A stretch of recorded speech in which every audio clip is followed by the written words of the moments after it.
मंदिर में आए तो क्या आए, मूरत में आए तो क्या आए, मूरत में आए तो क्या आए। मेरे दिल में आओ तो जाने, मेरी बिगड़ी बनाओ तो जाने, मेरे दिल में आओ तो जाने, मेरी बिगड़ी बनाओ तो जाने। राम दया के सागर है, मेरी बिगड़ी बनाओ तो जाने। ओ मेरी राम दया के सागर है, मेरी बिगड़ी बनाओ तो जाने।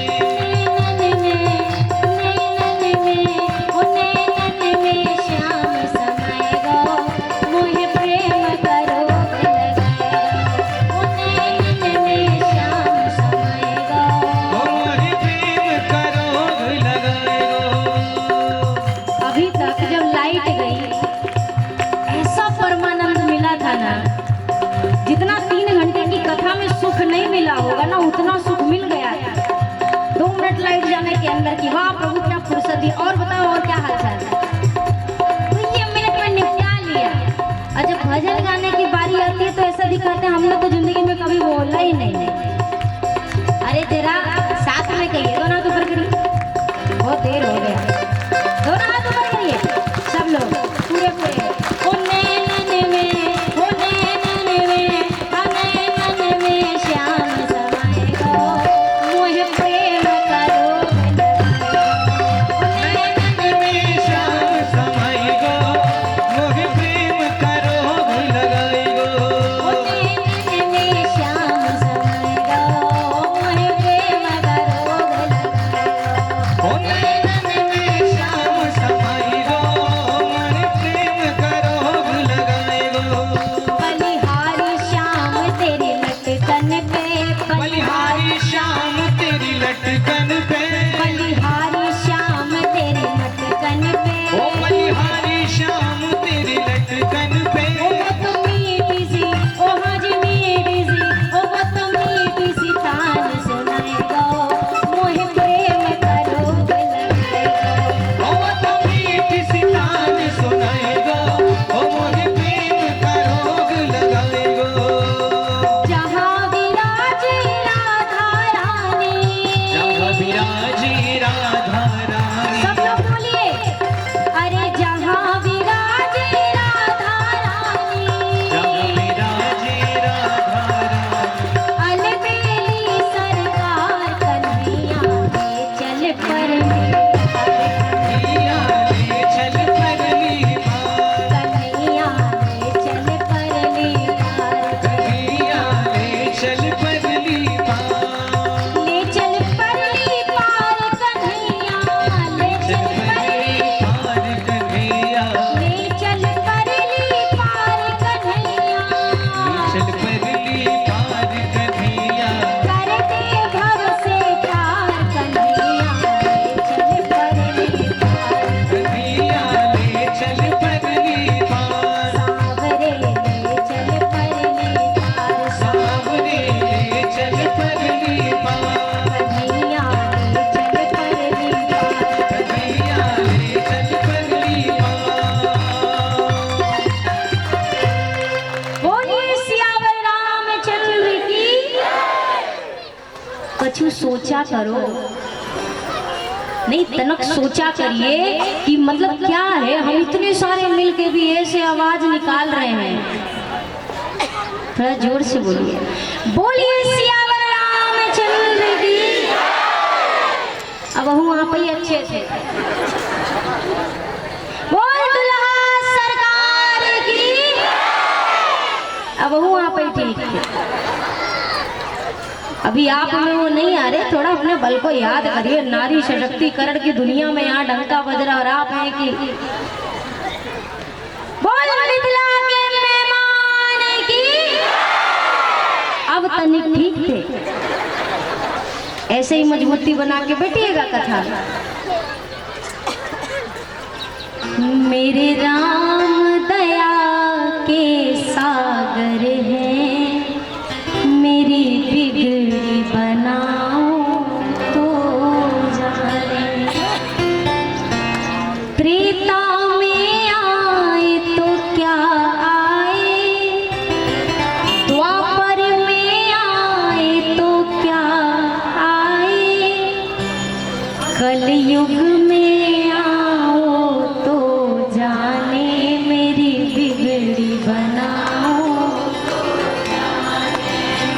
कहते हैं सरकार त्रेता में आप आए तो आपके त्रेता वाले भगत थे, द्वापर में आए तो द्वापर वाले थे, पर हम तो कलयुग में आए हैं ना।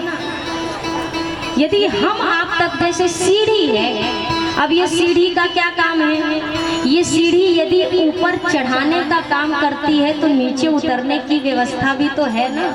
तो सरकार यदि हम आप तक नहीं आ सकते तो आप तो आ सकते हो। हमारे लिए संभव नहीं है कि हम पहुंचे, पर आपके लिए तो असंभव भी नहीं है ना कि आप हम तक आ जाओ।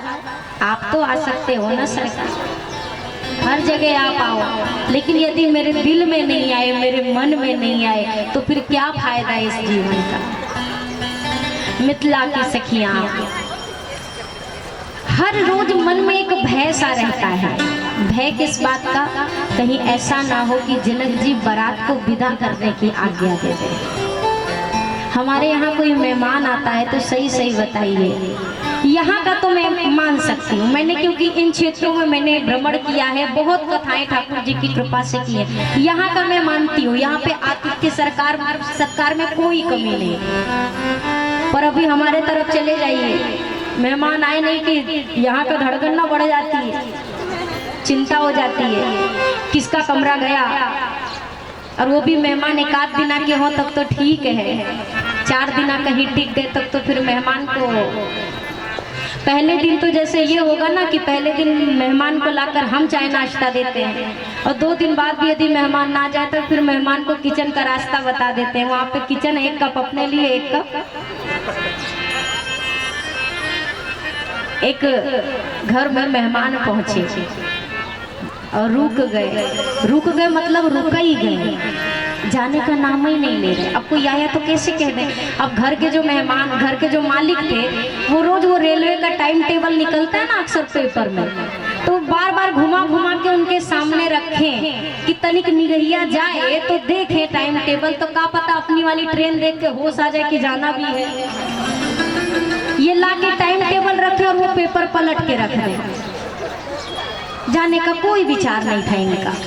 तो अब घर वाले तो परेशान। अब जा करके पति देव ने पत्नी से कहा ये तो जा ही नहीं रहे, क्या करें।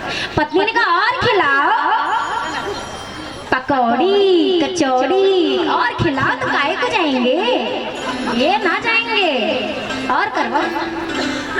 पति ने कहा हमें क्या पता था कि ये इतने दिन के लिए, हम तो ऐसे ही सोच रहे थे 1 आध दिना के लिए, तो हमने तुमसे रोज व्यंजन पे व्यंजन बनवाए। पत्नी ने कहा ना ना ना, अब हम नहीं जानते, अब लो। पति ने कहा देखो ऐसा करते हैं, भले घर के मालिक हम हैं, लेकिन सारा भार तो तुम्हीं पे टिका है। भोजन ना मिलेगा 1 दिना तो कौन टिकेगा घर में। तो ऐसा करो, हम तुम करते हैं लड़ाई, पर सच्ची वाली नहीं, झूठ मूठ वाले। हम तुम झूठ मूठ की लड़ाई करेंगे और बस तुम गुस्सा हो जाना, और गुस्सा हो के बस सीधा एक शब्द उसके सामने कहना, ले आज हम भोजन नहीं बनाएंगे। और जब भोजन नहीं तो मेहमान नहीं। अब ठीक है, यही दोनों में बढ़िया प्लानिंग हुई। शाम के चाय का समय हुआ और जैसे ही चाय लाके रखी, अब पति देव ने 1 घूंट चाय पी और मेहमानों बैठे और चाय जैसे 1 घूंट पी, पति ने कहा ये चाय है, तुम्हारी माँ ने कुछ सिखाया नहीं तुम्हें। अरे हमारी तो किस्मत ही फूट गई, उसी दिन भगिया हमारी फूट गई थी जिस दिन तुमसे शादी हुई। पता नहीं कौन से मुहूर्त में तुम्हें पसंद कर लिया, उस घड़ी को आज तक कोस रहा हूँ। यदि एक बार भाग्य बदलने का मौका मिले तो चट्टई पट्टई बदल दे, लेकिन तुम्हारे साथ हम ना रहे। इतना बोला अब उसने ठीक वही किया, पटका चाय का कप वहीं पे। का इतने हम बुरे हैं तो हमारे साथ रहते का, हम जा रहे हैं और आज हम खाना भी नहीं बनाएंगे। जब चाय नहीं बनती तो खाना क्या बनाएंगे, नहीं बनाएंगे। के कमरे में चली गई, मेहमान ने देखा मामला गरम है। मेहमान ने सोचा भैया अब टिकना खतरे से खाते, बैग सैग अपना पैक किया। जाते जाते घर के मालिक से कहा देखो आराम से ठंडे दिमाग से काम लेना, ज्यादा कुछ गुस्सा उस्सा मत करना। मेहमान बैग लेके जैसे ही उधर निकले, इधर ये सीधा कमरे में पहुंचे। देवी जी आंसू बहाते बैठी थी। अभी जाकर कहते अरे पगली क्यों रो रही है तुम, मैंने तो तुझसे बोला था ना मैं झूठ मूठ कर डांटूंगा। मैं तो मजाक कर रहा था, मैंने सच्ची में थोड़ी ना कुछ बोला। पत्नी ने कहा, अरे तो मैं कौन सा सच्ची रो रही हूँ, मैं भी तो झूठ में ही रो रही थी, मजाक में ही। इतने में मेहमान आके करे तो मैं कौन सा सच में गया था, हम भी तो मजाक ही कर रहे थे। तीनों के तीनों मजाक कर रहे थे और एक दूसरे को सबने सरप्राइज दे दिया, हो गया। अतिथि का भैया सत्कार।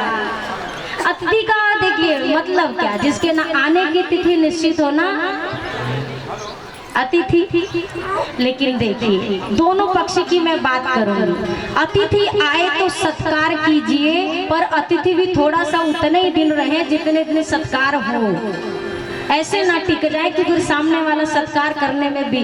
कवि गंग की एक बात मैं आपसे कहते हैं। कवि गंग ने कहा कि मान घटे नित ही नित जाए, प्रीति घटे परदेश बसे और मान घटे नित ही नित जाए। बहुत दूर रहेंगे तो प्रेम घट जाएगा और रोज मिलना जुलना लगेगा किसी के यहाँ, आप रोज रोज जाना शुरू कर देंगे ना तो आपका मान घट जाएगा। तो क्या करें, दोनों के बीच में बराबर समानता बना के रखें। कभी मिलते रहिए, संपर्क में रहिए, कभी मिलिए। रोज रोज किसी के यहाँ जाना भी उचित नहीं होता है, ये शास्त्र कहते हैं। अब यहाँ की पहुनाई की बात मैं क्या करूँ, बहुत सुंदर। पहुना सरकार के लिए कौन क्या कर दे, बस ये लगता है सबके दिल में, बस ये कि इनको कितना सत्कार कर दे, क्या खिला दे, क्या पिला दे। मिथिला की सखियां हो, चाहे मेरी अम्बा सुनैना जी हो, चाहे हमारे बाबा जनक जी। कहते हैं बारात 6 महीने तक रुकी थी, 6 महीने तक। राम जी जब कलेवा कर रहे थे तो राम जी से कहा गया, कलेवा में आजकल मांगते हैं ना, दूल्हा कछु मांगता है और यदि तब तक कौर नहीं उठाता है जब तक मुंह मांगी चीज पूरी नहीं हो जाती। मैंने देखा है भाई, कई दूल्हा टीवी ना मिले तब तक कौर नहीं उठाते, कई को मोटरसाइकिल ना मिले तब तक कौरें नहीं उठाते। धन्य है दूल्हा। अब यहाँ पे राम जी से कहा गया, सरकार कछु नेक चार चाहिए तो मांग लो। ठाकुर जी ने कहा हमें कुछ चाहिए ही नहीं। अरे फिर भी प्रभु मांग ले। ये मैं मिथिला के भाव की बात आपसे बता रही हूँ, मानस की नहीं। तो सरकार ने पता है क्या कहा हमें नेग में बस इतना ही चाहिए कि हमारे साथ हमारे जितने कुंवारे साथी आए हैं ना, उस सब का ब्याह यही लागे करवा दे। तो 6 महीने बारात रुकी। अब योग्य कन्या कुल गोत्र ये ढूंढने ढांढने में किसी दिन किसी का, किसी दिन किसी का, ऐसे ऐसे करते करते 6 महीने तक ब्याह समारोह चला। जनक भवन के शोभा जैसी गृह गृह प्रतिपुर देखिए। जैसे जनक जी का घर है, विवाह का घर है, वैसे ही आनंद वहाँ पे हर घर में है। ये प्रमाण देते हैं मिथिला के लोग। तो जब सबका ब्याह हो गया तब जाकर के बारात विदा होने का नंबर आया। एक जगह पे जमाई राजा दामाद पहुंच गए अपने ससुराल। सासू माँ ने देखा हमें जमाई राजा आए हैं, बढ़िया भोजन कराया चकाचक एकदम अच्छे से। अब दूसरे दिन सासू मैया पालक का साग लेके बैठी थी, पालक खिलाई। अब तीसरे दिन भी ना गए जमाई राजा, तो तीसरे दिन देखिए पालक बना रही थी। चौथे दिन वो ना गए, चौथे भी दिन पालक बनी। 1 हफ्ते तक लगातार सासू माँ ने पालक खिलाया। 8वें दिन सुबह सुबह का समय था, ये सो के ऐसे ऐसे करके उठे और देखे सासू माँ फिर इतना पालक लेके बैठी थी। अब इन्होंने सासू माँ से कहा, माँ क्या कर रही है, क्या बना रही? बेटा पालक की सब्जी बनाने जा रही है। दामाद ने कहा, माँ अब काहे को पहले उसको काटोगी, छांटोगी, बनाओगी, उससे अच्छा ये बता दो कि ये पालक का खेत कहाँ पे है, हम डायरेक्ट वहीं से चर के आ जाएंगे। जब रोजे गाय गोरू की तरह यही खाना है, घास है पात, तो चरी आएंगे, काहे को इतना मेहनत करोगी? भैया जनक जी महाराज, दशरथ जी अंततः जब कुछ नहीं कह पाते, अब गुरुजनों ने आकर जनक जी से कहा, जनक जी हमें पता है कि आप इस बारात को विदा क्यों नहीं कर रहे, क्योंकि आप ये जानते हैं कि बारात तो जाएगी ही जाएगी, लेकिन बारात के साथ में आपकी बेटी भी चली जाएगी। बस बेटी के मोह में आप इस बारात को नहीं विदा कर रहे हैं। पर जनक जी आप तो ज्ञानी हैं, आपको तो सब कुछ पता है कि संसार में मिलना बिछड़ना, आना जाना, ये सब तो लगा रहता है। फिर आप ऐसा दुख काहे को मनाते हैं? मन में धीरज धरिए, अपने ज्ञान को याद करिए और बेटी को अब विदा करने की तैयारी करिए। तो स्वामी जी कहते हैं, अरब खरब लो द्रव्य हो, उदय अस्त लो राज, पर तुलसी जो निज मरण है तो आवे के ही। यदि जाना लिखा ही हुआ है तो आपके पास अरबों हो, खरबों हो, इतना राज्य हो, उदय अस्त लो, सूर्य के मतलब एक कोने से दूसरे कोने तक, चाहे अपार हो, लेकिन जब संसार छोड़कर जाना ही लिखा हो तो वो अपने किसी काम का, जीवन में इस संसार का क्रम है, जिसे आना हुआ उसे जाना पड़ा। एक जाना होता है कि कुछ दिन की दूरी होती है, एक जगह से दूसरी जगह जाना, और एक जगह जाने का होता है कि एक धरा से दूसरे लोक में दोनों जाना है। आज बाबा जनक मैया जानकी के विदाई की बात आ गई है। मिथिलापुर के कोई भी हो, मैंने आपसे थोड़ी देर पहले कहा, मिथिला वाले किसी से भी पूछिए, छोटा सा इतना सा बच्चा भी हो, कोई पूछ ले कि राम जी तुम्हारे क्या लगते हैं, वो बच्चा कहता है कि राम जी हमारे पहुना लगते हैं, हमारे जीजा जी लगते हैं। किस नाते से? क्योंकि वहाँ पे हर कोई, यदि कोई युवक है ना तो मेरी मैया को अपनी बहन मानता है, और उस पद से राम जी बहनोई लगते हैं। जनक किशोरी मोरी लागेली बहनिया मिथिला के नाते। मिथिलापुर वासी कहते हैं हमारा भाग्य कि हम मिथिला में जन्म लेके आए। यदि मिथिला में पैदा नहीं होते तो सियाजू जैसी बहन नहीं मिलती, और यदि सियाजू जैसी बहन नहीं मिलती तो राम जी जैसा बहनोई मिलता क्या? हमारा कितना बड़ा सौभाग्य है। पूछते हैं लोग क्या लगती है किशोरी जी आपकी, और राम जी क्या लगते हैं? मिथिलापुर वासी कहते हैं